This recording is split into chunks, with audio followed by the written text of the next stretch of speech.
Tanika, do you know anything about Phoebe's disappearance?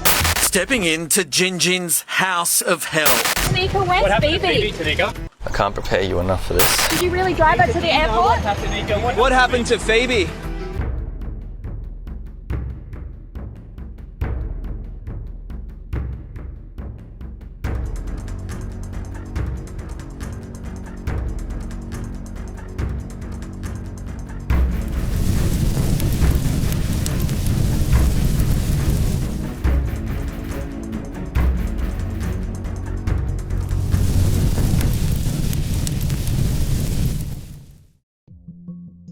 You remember 17, that weird space between kid and adult when you're old enough to want freedom but still young enough to believe nothing bad will really happen to you. It's the age when you're chasing dreams, making mistakes, falling in love, and maybe, for the first time, figuring out who you are. Pheobe Bishop was 17. She had plans, she had fire, and she had just taken her first real step toward independence. Then, on one morning in May, she vanished. What started as a normal day in a small Australian town would unravel into something far more disturbing. A story that raised questions not just about where Phoebe went, but about who she was surrounded by and what was happening behind closed doors. This case doesn't start with a crime scene. It starts with a girl trying to get out, and the silence she left behind. Let's dive in.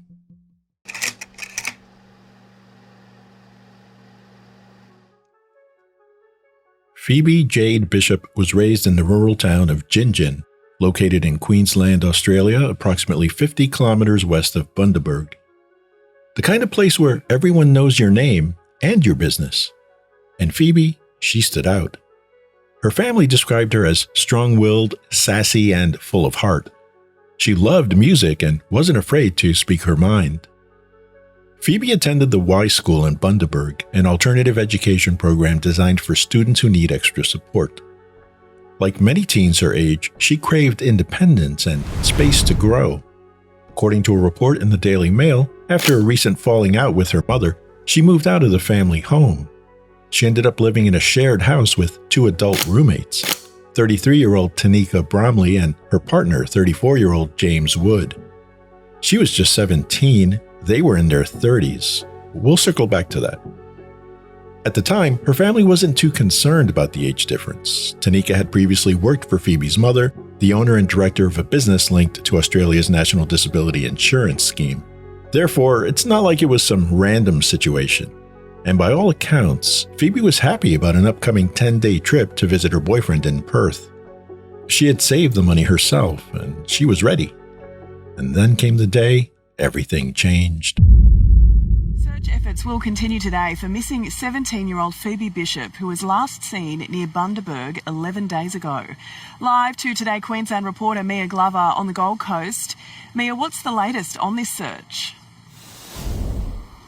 Good morning to you, Jane. Well, the dog squad has been called in, and these are dogs that are specifically trained to detect human remains, and they have been sent to the Goodnight Scrub National Park, which is about an hour west of Bundaberg. That is where the search is really honing in for this missing 17-year-old Phoebe Bishop. Police have also seized a number of items from that national park over the weekend. They've also brought in drones and the police helicopter. The search set to resume later this morning. Her mother, absolutely devastated, took to social media overnight describing Phoebe as a sunflower amongst a field of wildflowers. She also told Queenslanders and encouraged them to leave their porch lights on overnight in a bid to guide Phoebe home. Phoebe was supposed to board a flight from Bundaberg to Perth to visit her boyfriend. She had planned everything down to the last detail, but she never made it on the plane. Her roommates, Tanika and James, said Phoebe woke up late, was stressed, and they dropped her off at the airport around 8:30 a.m. They claimed it was the last time they saw her, but there was one problem. Phoebe never appears on airport surveillance, never printed or shown any boarding pass. She never went through security. She simply vanished. Her boyfriend got a garbled call from her that morning. He said it sounded like yelling, followed by silence. No texts, no activity, nothing. By the next morning, Phoebe's mother reported her missing. Police called the disappearance suspicious, and it was. The roommates described what she was wearing, a green tank top, gray sweatpants, and a black suitcase. Yet none of it showed up on CCTV. Then came the first break. Surveillance outside the airport showed Tanika's gray Hyundai iX35 headed away from the area at 10:30 a.m., 2 hours after they initially claimed they dropped her off. And it wasn't on a main road, it was on a back route toward rural scrubland. That detail cracked everything open because suddenly, this wasn't just a missing person case. It was a warning sign. And when police looked closer at where Phoebe had been living, what they found was something no teenager should ever be exposed to. Stepping into Jinjin's house of hell. This is just a hint of what will confront you behind this door. I can't prepare you enough for this. It's where Phoebe Bishop saw out her final days. The only thing worse than the squalor is the stench. My goodness. The free-spirited 17-year-old who lived away from family was subjected to absolute filth by her housemates Tanika Bromley and James Wood. It's not just what you see on top, it's what's underneath as well. In every corner of the house, there is rubbish, clothing. So the sight is obviously one thing, but the smell, it's just unbelievable, isn't it? Yeah, the air tastes dirty. This was where Phoebe was staying. Out of respect to her family, we've chosen not to detail what was left behind in her room. But there are reminders of a life full of hope and promise. Still sitting on the printer, posters alerting the public to Phoebe's disappearance, allegedly printed by Bromley and Wood. The footage spoke for itself. Filth, decay, and a home no teenager should have been living in. But that was only the beginning. While the public was just starting to grasp the severity of the situation, police were already digging deeper. With Phoebe officially missing and no trace of her at the airport, Queensland police launched a full investigation. From the start, something felt off. Her mother, Kylie, said Phoebe would never go silent, especially not on the day she was flying to see her boyfriend. Police brought the roommates back in for questioning. When confronted about the timeline discrepancy, James changed his story. He now claimed Phoebe had panicked that morning, so they pulled over to let her cool off. They left her alone in the car, and when they returned, she was gone. They didn't go into the terminal, they didn't call her mom, they just drove away. Between May 23rd and May 27th, during the second week of the investigation, police searched the house and found the horrifying conditions hinted at earlier. Neighbors had called it a dump. Trash everywhere, a school bus on the lawn, spray painted with graffiti, and the smell of decay. Inside was worse. Rotting food, feces on the walls, razor blades on the floor. Phoebe's room was noticeably cleaner. Her belongings were neatly packed, like she planned to return, but her doorframe had been busted, like someone had kicked it in. And outside in the yard, police discovered 4 dead dogs. No explanation, no attempt to bury them, just left to rot. Shortly after news of the conditions broke, local media tracked down and attempted to question the roommates. Tanika, do you know anything about Phoebe's disappearance? Tanika, where's Phoebe? Did you really drive her to the airport? What happened to Phoebe? Why were there dead dogs found on your property? Before police searched the house, they had already examined Tanika's gray Hyundai. Inside, they found a sawed-off shotgun, ammunition, and 2 replica firearms. That discovery led to her arrest on weapons charges. Based on the evidence, both the vehicle and the home were formally declared crime scenes. Meanwhile, public suspicion exploded. Online sleuths dug up Phoebe's most recent social media posts, including one that shows a young girl sitting alone by the edge of a calm body of water. The text reads, "The hardest part about being the daughter that everyone's better off without and finds comfort away from home." The post suggests feelings of isolation, sadness, emotional displacement, and a deep sense of being unwanted or misunderstood. Also uncovered were text messages in which Phoebe called the house a shit home and said she couldn't wait to leave. In a recent text thread with her aunt, Phoebe wrote, I'm flying the F out of here to see my BF, and I need to get out of this hellhole. She added that she had asked her father if she could live with him, and the response was simply no. In a TV interview, the aunt, who was estranged from Phoebe's mother, shed some light on her niece's upbringing. Phoebe, she was always moving from Queensland to New South Wales and backwards and forwards. She was always changing schools.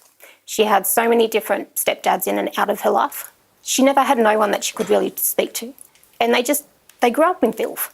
No disrespect for anyone, because I grew up in housing commission, but they lived like a typical housing commission family. With mounting evidence and 2 adults under scrutiny, police were running out of time. Phoebe didn't just disappear. She was running from something, and whatever it was, it may have caught up with her.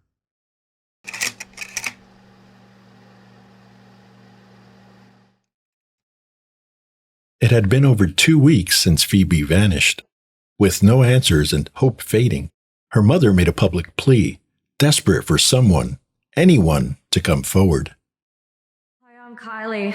I'm Phoebe's mum. Our lives have been changed for the worst after the sudden disappearance of my daughter, who was last seen on May 15th. This is a pain no person or family should ever have to experience. Phoebe was a beautiful, loving, kind and person, and every day not knowing where she has been is devastating for us. This is why we are appealing to anyone with any information that may help to bring Phoebe home to contact the police. Even the smallest bit of information may be all the police need to find Phoebe. I would like to thank the police involved for their tireless efforts in looking for my daughter. They have kept me informed and are doing everything they can to find her. I also want to thank our community for their constant support and messages.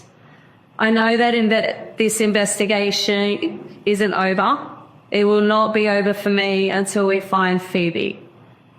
I still hold hope that Phoebe will come home, but I have to consider the possibility that she also won't.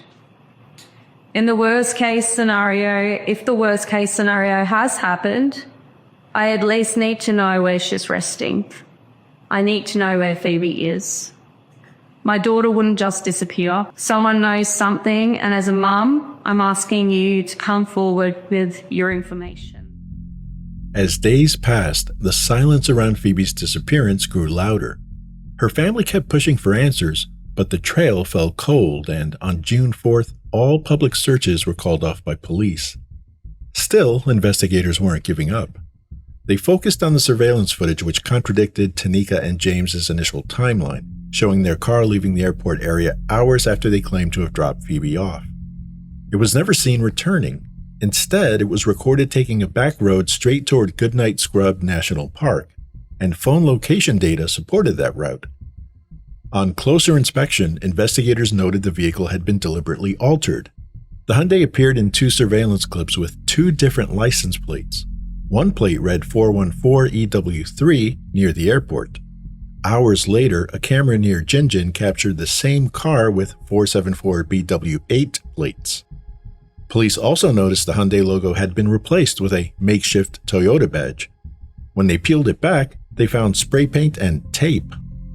That was no mistake. It was intentional. Police now believe Phoebe never made it to the airport at all. That she was killed that morning, possibly in the car, and her body was dumped, then later moved again.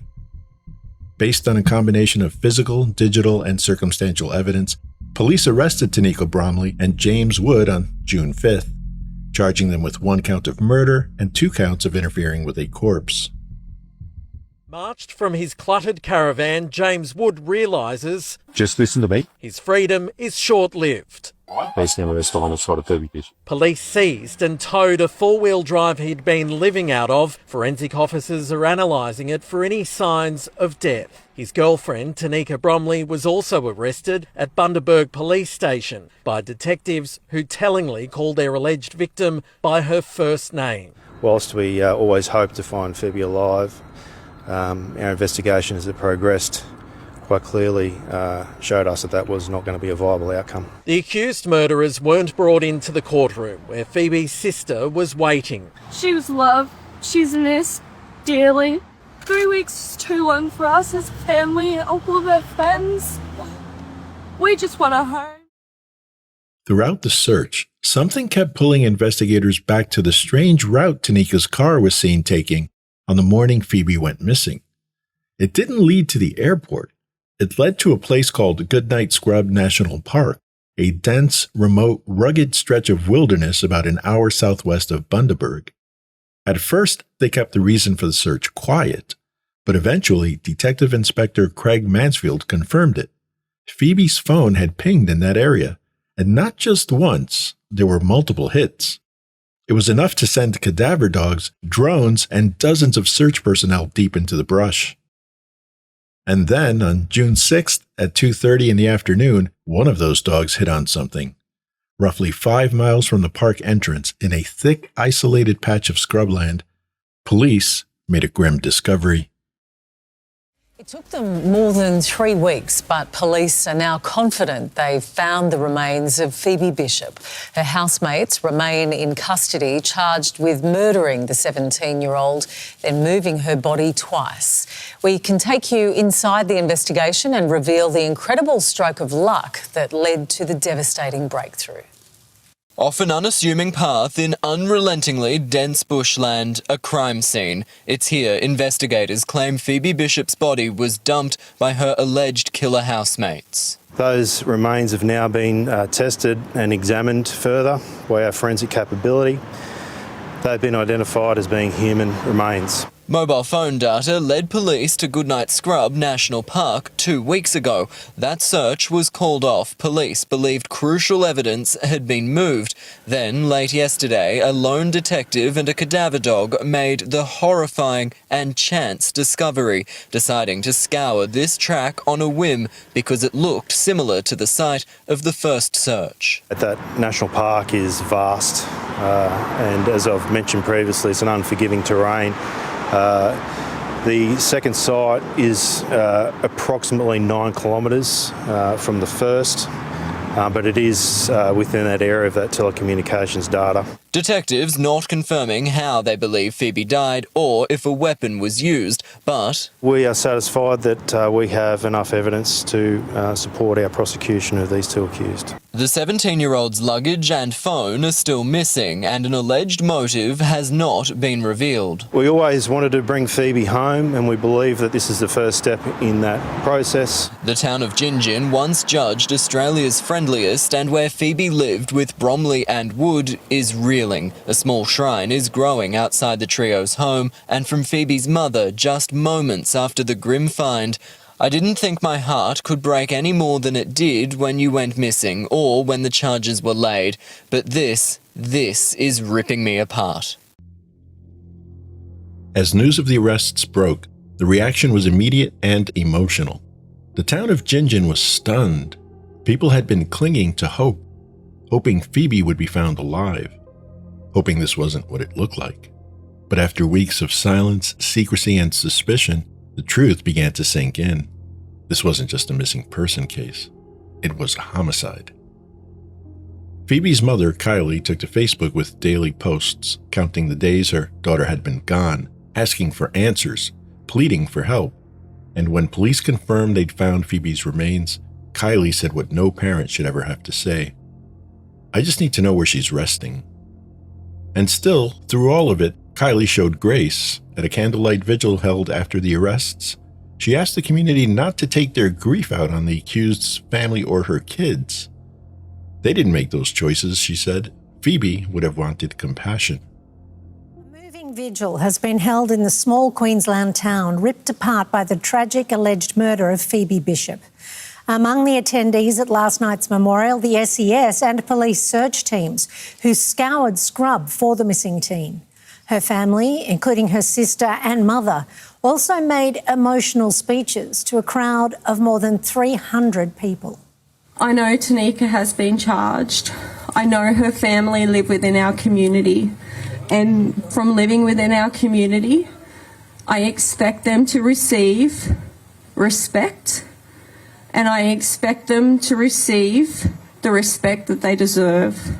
They have not made the decisions that this woman is accused of. Phoebe, 17 years was never enough for her life. But in the short 17 years that she was with us, God, she gave us a run for our bloody money. Oh.